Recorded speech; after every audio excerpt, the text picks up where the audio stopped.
is it time for new leadership, particularly in the Senate?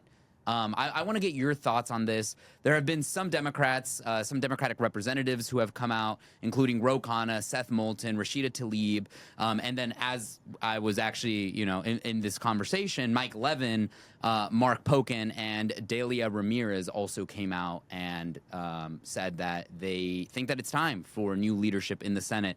What's your reaction? Look, I'm in the House of Representatives. I'm going to worry about, our Democratic leadership in the House of Representatives. I think, there are times where there are, pushes where, and you kind of saw it, I think in 2019.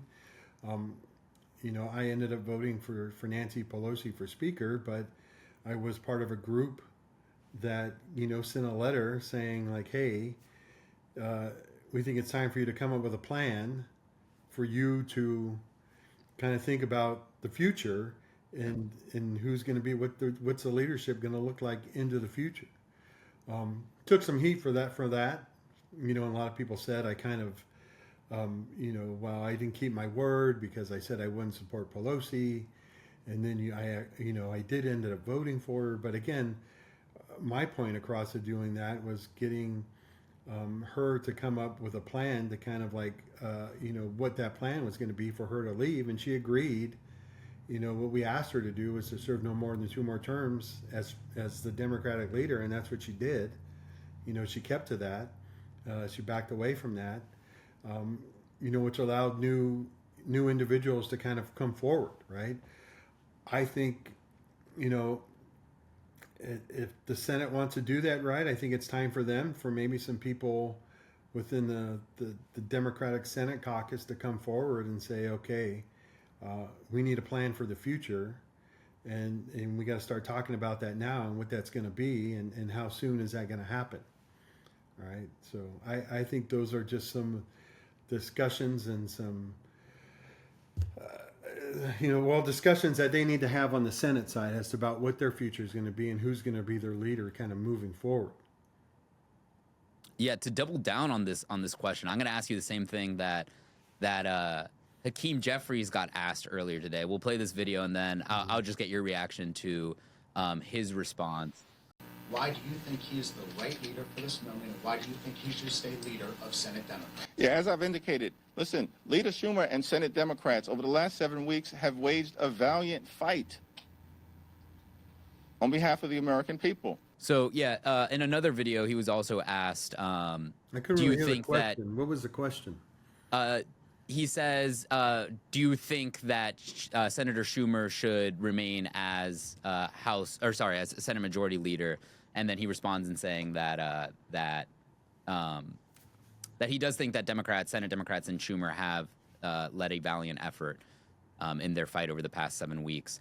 The other question that he gets asked actually right after that is whether he thinks that Schumer has been effective as Senate leader. So obviously you've had your criticisms of Schumer's decision not to take this. I mean, definitely. I think last time around, like I said, right, this should have happened back in March.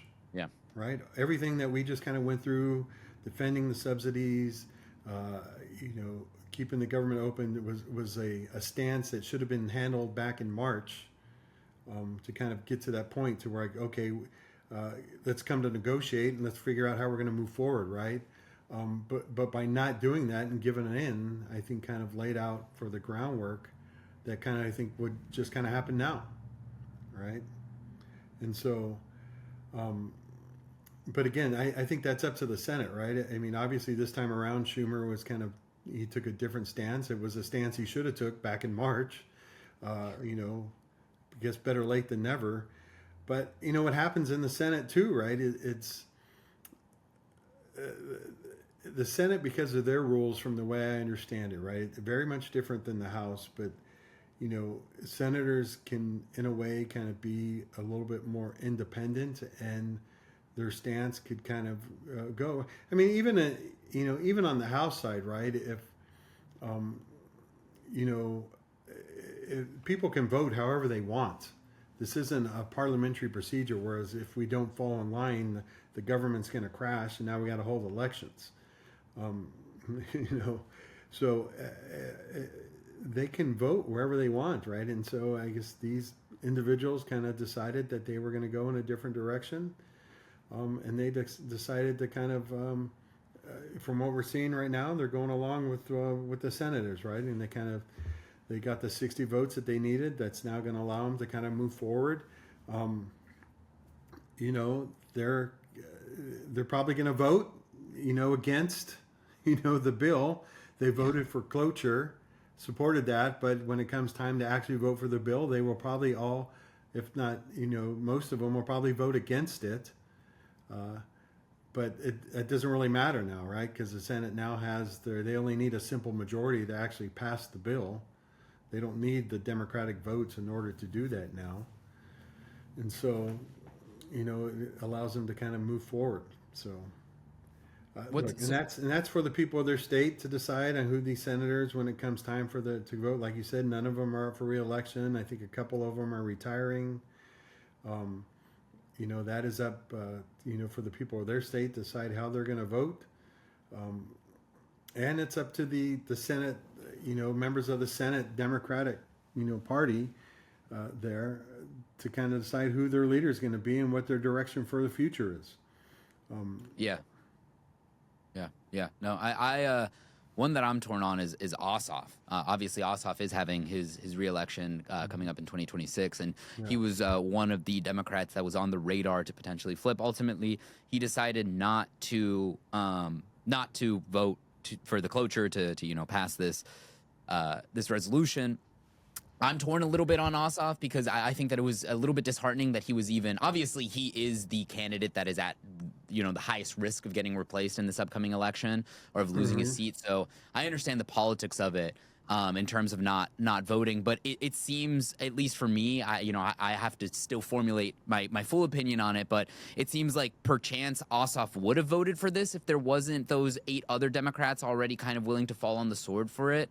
But I mean, it's a tough situation for him to be in from the perspective of running for Senate again in 2026. Time for a quick message from our sponsors. This episode of Who Dem is brought to you by Elect Dems Now. We all know that podcasts are the future. They give us the chance to connect with our elected officials like never before. That's why Elect Dems Now is committed to helping voters engage with the people who represent us. Supporting organizations that bring us closer to our elected officials is crucial to advancing and advocating for the change we want to see. Whether it's $5 or $50, every donation to Elect Dems Now helps shape our future and ensures a country we can all be proud of. Your support sends a clear message to candidates and elected officials. Connecting with you means connecting with America. To contribute and make a difference, visit electdemsnow.org today. Your donation helps build a world where we are all connected. Paid for by Elect Dems Now, electdemsnow.org, not authorized by any candidate or candidates committee. I wanted to ask you about going off of what you were saying with kind of how the House is different from the Senate. I've seen a lot of discussions online. I think it's interesting that Pelosi decided to retire last week, and Pelosi was notorious for being very, very good at this type of thing, of like counting the votes and knowing where her party is and being able to get Democrats to go one way. People have been trying to compare that to the situation that Schumer's in and saying, well, if this was Pelosi would have never let this happen. What are your thoughts? It's when you're in the minority, it's tough, right? Because there's no choice, right? Now, obviously, when Nancy was speaker, she'd count the votes, and like we talked about this last week, she would never ever bring a bill to the floor for it to fail, right? If she knew she didn't have the votes, it wouldn't go forward. Now, obviously, when you're in the minority, you don't have a choice of what gets brought to the floor or what's going to be voted on, right? So. I think you can try and kind of corral your people together as best you can to kind of keep them there. But in the end, again, right, everybody is allowed to kind of vote their way, the way that they are, or how they think they're going to vote. In the Senate, I think there's it's a little bit more independent on the Senate side than it is in the House, right? People can go and speak to the floor anytime they want, on any issue or do anything that they want. You can't do that in the House of Representatives. So it kind of does give this thing of more independence of what they can do or what they want to do. And, you know, it's just unfortunate, right? But look, I don't think that, to answer your Ossoff thing or kind of comment on that, right? If he didn't know other people were going to do it or vote, he probably wouldn't have been able, you know, it wasn't something he would have done on his own. Otherwise, he probably would have voted with, you know, he voted against or voted for supporting this thing a long time ago, right? But once I think he knew he had a group there that was kind of move forward and going to support this, that allowed him to kind of join it and kind of move forward with it too.